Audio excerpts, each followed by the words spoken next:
चलो डिस्कस करते हैं 22 जैन का शिफ्ट 1 का क्वेश्चन नंबर 29। ठीक है, इस क्वेश्चन में ये जो क्वेश्चन है वो बिलोंग करता है टॉपिक टर्मिनल वेलोसिटी की नॉलेज यूज़ हो रही है, क्योंकि यहाँ पे टर्मिनल वेलोसिटी एंड में पूछा है, और मैग्नेटिक फोर्स का कॉन्सेप्ट भी यहाँ पे यूज़ किया है। तो मिक्स चैप्टर क्वेश्चन है, it's not an easy question.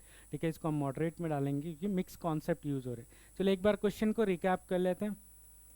तो अकॉर्डिंग टू क्वेश्चन हमारे पास एक वर्टिकल स्मूथ लॉन्ग लूप है जो डायग्राम में दे रखा है। हम इसको अलग से ड्रॉ कर लेते हैं। तो वर्टिकल विथ सम रेजिस्टेंस ऐसे लूप दे रखा है, रेजिस्टेंस आर दे रखा है यहाँ पर, और parallel to Q Y.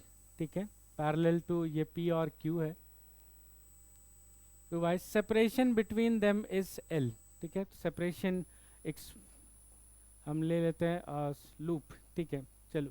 A constant magnetic field perpendicular to the plane of the loop exist in the entire space. तो हमें ये नहीं बताया किस डायरेक्शन में मैग्नेटिक फील्ड है, तो अभी के लिए हम अज्यूम कर लेते हैं, हम देख लेंगे आगे डायरेक्शन का क्या करना है, बट ये बोला है कि ये यूनिफॉर्म फील्ड है।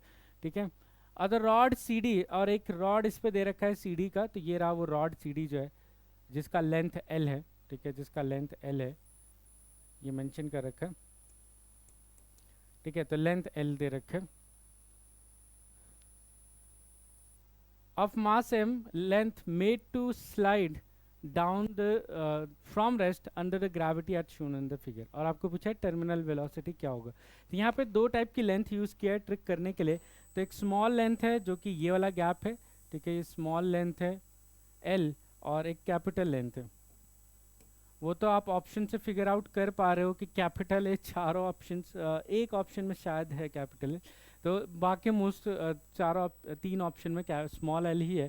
तो इससे थोड़ा आइडिया लग जाता है कि स्मॉल एल ही आने वाला है आंसर में, बट फिर भी हम चेक करेंगे क्या डिफरेंस है कैपिटल और स्मॉल एम एल को लेने में। ठीक है, इसको कैसे सॉल्व करेंगे, देखो।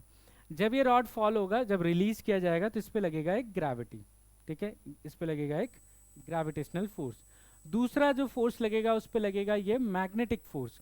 अब वो मैग्नेटिक फोर्स कैसे आएगा, जैसे ये मूव करना शुरू करेगा, जैसे ये मूव करना शुरू करेगा, यहाँ पे ईएमएफ इंड्यूस होगा, और ये ईएमएफ लिख देता है क्योंकि ये मैग्नेटिक फील्ड में मूव हो रहा है।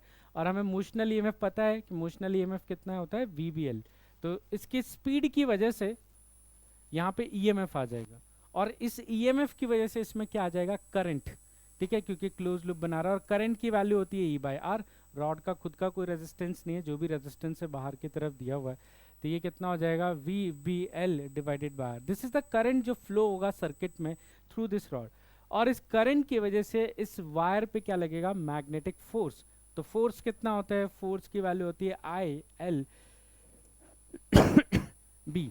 तो फोर्स की वैल्यू हमारे पास पुट करोगे कितना आ जाएगा, आई की वैल्यू यहाँ पे पुट करेंगे तो B square V L square divided by R. और ये जो फोर्स है उसका डायरेक्शन कहाँ होगा, अपवर्ड्स। डायरेक्शन कहाँ पे होगा, अपवर्ड्स। ठीक है, कैसे, ठीक है, ये भी देख लेते हैं कि कैसे अपवर्ड्स आएगा। मान लेते हैं मैग्नेटिक फील्ड अंदर की तरफ है, तो अगर मैग्नेटिक फील्ड इनसाइड है तो जो ईएमएफ आएगा इसमें, मोशनल ईएमएफ का डायरेक्शन v क्रॉस b से करोगे तो वेलोसिटी नीचे है, v क्रॉस b करोगे तो ये इस साइड हायर पोटेंशियल आ जाएगा और इस साइड लोअर, जिसकी वजह से करंट कुछ ऐसा फ्लो करते हुए दिखेगा। ठीक है, ये करंट ऐसे फ्लो करते हुए दिखेगा, तो ये आ गया करंट ईएमएफ की वजह से। अब इस करंट की डायरेक्शन की वजह से मैग्नेटिक फोर्स निकालना है, तो हम क्या करते हैं, आई इंटू एल क्रॉस बी। तो एल क्रॉस बी करोगे देखोगे ऊपर आएगा। ठीक है, ये फोर्स ऊपर एल क्रॉस बी से।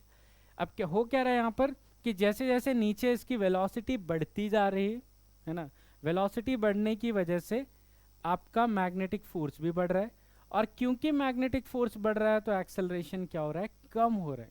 एक्सेलरेशन कम होता जाएगा क्योंकि अपवर्ड फोर्स ज़्यादा होता जा रहा है और mg कांस्टेंट रह रहा है। यही सेम चीज़ स्ट्रोक्स लॉ वाले में केस में भी होता है, जहाँ पर जो अपोजिंग फोर्स होता है वो विस्कस फोर्स होता है, उसमें भी सेम सिनेरियो क्रिएट होता है, जिसकी वजह से एट अ पर्टिकुलर मोमेंट, क्योंकि एक्सेलरेशन डिक्रीज हो रहा है, तो at a particular moment acceleration कम होते होते डिक्रीज करके जीरो हो जाता है। At a particular moment acceleration becomes zero, और जैसे एक्सेलरेशन जीरो बनता है velocity becomes constant, velocity becomes constant. इसी कांस्टेंट वेलोसिटी को हम क्या बोलते हैं, टर्मिनल वेलोसिटी। इसको सॉल्व करने के लिए हम अगले लाइन में क्या करेंगे, हम फोर्स बैलेंस करेंगे, क्योंकि एक्सेलरेशन जीरो होने का मतलब है कि फोर्स क्या होना, बैलेंस होना, फोर्सेस बैलेंस होना। तो फोर्स बैलेंस कर देते हैं। देखो, तो एक डाउनवर्ड फोर्स है mg और एक अपवर्ड फोर्स है मैग्नेटिक फोर्स, ये दोनों बैलेंस होना चाहिए। तो डाउनवर्ड फोर्स इज mg और अपवर्ड फोर्स कितना है, v square v l square divided bye r। तो यहाँ से आपको देखो वेलोसिटी, टर्मिनल वेलोसिटी जो कांस्टेंट वेलोसिटी आएगा वो कितना आ जाएगा, mgr upon b square into L square.